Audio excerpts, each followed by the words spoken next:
God save the Philippines. God save the Philippines. Pag sinabing God save the Philippines, ano nga bang pumapasok sa utak nyo? Civil War, digmaan, dilubyo, or tayo-tayo na lang may mga hidwaan o bagsak na ang ekonomiya, bagsak na ang gobyerno. So kaya po nasabi ni Sarah yung God save the Philippines dahil sa nangyayari po sa ating bayan, nangyayari po sa ating bansa na hindi na po mapigilan ang kaliwat kanan, bangayan, gantihan, pagwaldas ng pera ng taong bayan, pamimigay ng pera ng taong bayan.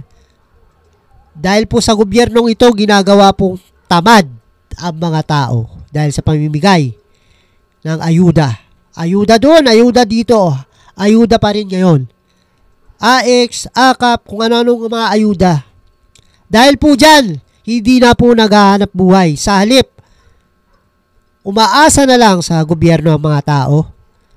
Umaasa na lang sa mga ayuda ang mga tao. Hindi na po naghahanap buhay. Bagkus, bakit? Sinasadya naman talaga ng gobyerno natin na huwag mag-create ng trabaho.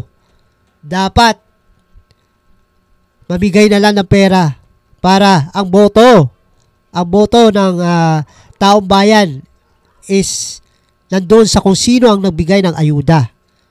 Kung tutusin, mayaman ang Pilipinas eh. Ang daming pera eh.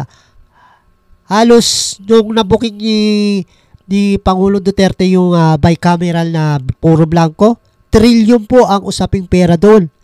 Hindi po tayo makapaniwala doon. Pero nung nabuking, gumante ang Kamara, nagpaperma, halos 200 plus daw ang pumirma para ma-impeach si Sara. Ano nga bang kaso ni Sara? Iginigiit, pinagpipilitan na nagwaldas daw po si Sara ng 125 billion. 125 billion kumpara doon sa mga ayudang ipamimigay sa per congressman. 150 billion, sabi nga. So, napakalaki po. Saan ba mapupunta yung 150 billion? Syempre. Saan ba mapupunta yan? O, di ba? Pero ang sabi ng COA, malinis, walang bayad ng korupsyon, yung pamunuan ni Sara Duterte na hindi po nagwaldas ng pera bagkus ginamit talaga niya ng tama. Yun, wala nga lang resibo. Pero hinihingi nga na resibo ng makabayan lang. Pero ikaw ba, magbibigay ka ng resibo kung saan mo ginastos? Okay. Confidential guy, magbibigay ka ng resibo. So, dahil po dyan, na-impeach si Sara. Ito pa ang kaso. High crimes. Dahil daw nagbanta si Sara na papatayin ang Pangulo at First Lady at syempre yung tambaluslos daw napapatay ni Sara, assassinate. Pero ang hindi po naintindihan ng mga nasa gobyerno, ang sabi ni Sara doon, pag pinatay nyo ako or kinanti nyo ako, mayroong gaganti para sa akin para patayin kayo. So, lumalabas na walang crimes doon. Hindi pa nangyayari dahil parang banta pa lang eh. Sabi niya, pag pinatay nyo ako, may papatay sa inyo. May kinausap na akong tao para patayin kayo tatlo. So, di ba? Ito naman pagkakaintindi ni Sandro Marcos na ikaw ba naman? Pagbantaan mo ang aking nanay at ang aking tatay na papatayin. Hindi ka ba gagante? So, kaya po siya po yung pinakaunang pumirma para ma-impeach si Sara. Nagsayaw-sayaw pa siya. Lumalabas, gantihan na to. Hindi na po ito Kaya nakakatakot po pag ang Marcos na mayagpag, mga ilang taon pa. Kawawa po ang taong bayan. Sigurado po yan. Si Sara, yan na lang po ang ating pag-asa. Yan na lang po ang tanging nating makakapital para magbago ang Pilipinas. Hindi man tayo yumaman, hindi man tayo magkatrabaho, Siyempre, dahil matanda na eh. Hindi ba tayo magkatrabaho? Siyempre, para na rin sa mga anak, apo natin, no? Maging proud ulit tayo pag si Sarah na. Gawin po natin lahat, 32 million. 32 million, gawin po natin lahat para manalo po si Sarah. Yung impeachment na yan, kung napapansin nyo kay Sarah, is blooming lang siya, kalma lang siya. Dahil po, ang hinihiling po, ang gustong makita ng mga oposisyon, ay administrasyon, yung tangis,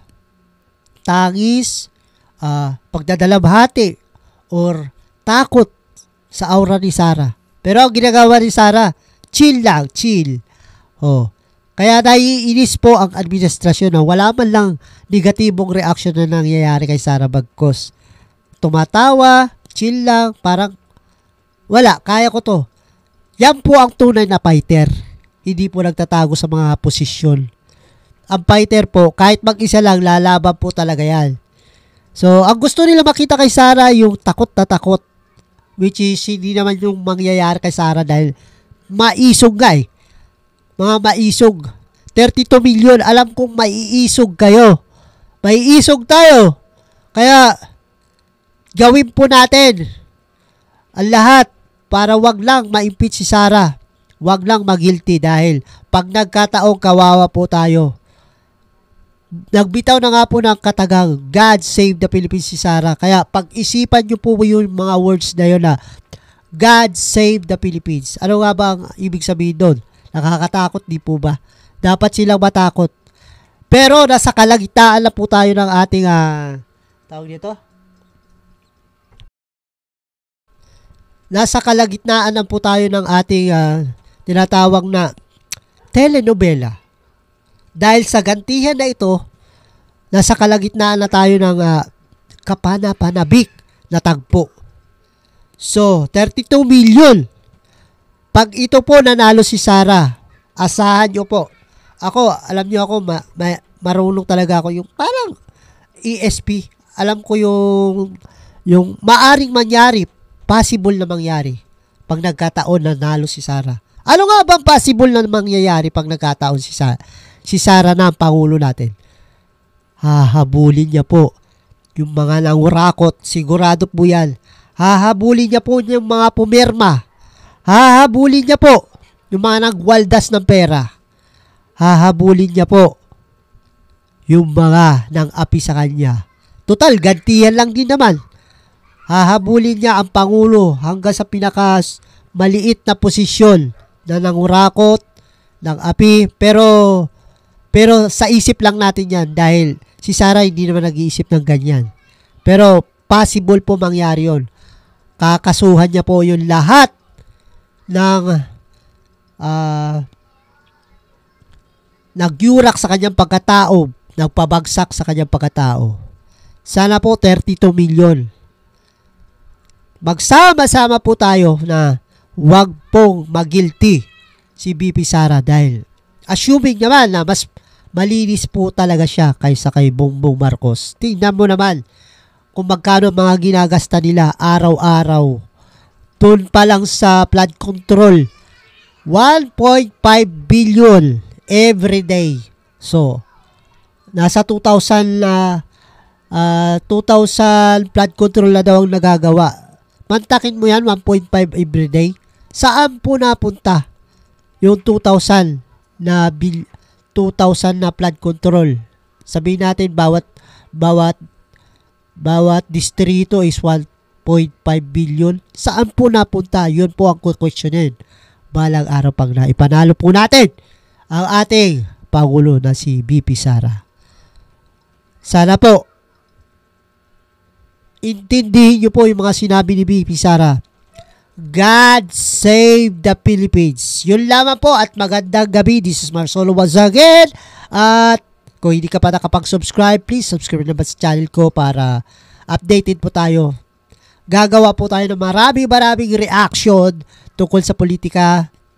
At ito lang po ang panimula ko. At dahil kasi simula pa lang natin, ilang araw din tayo hindi nag-vlog, hindi nag-reaction, gumawa ng reaction video. dahil nasira nga po yung ating source video na kung ano-ano is babalik pa rin po tayo pag okay na. So, maraming salamat po sa mga subscriber at nag-subscribe sa akin. Maraming salamat at magandang gabi. Once again, this is Marcelo. Babush!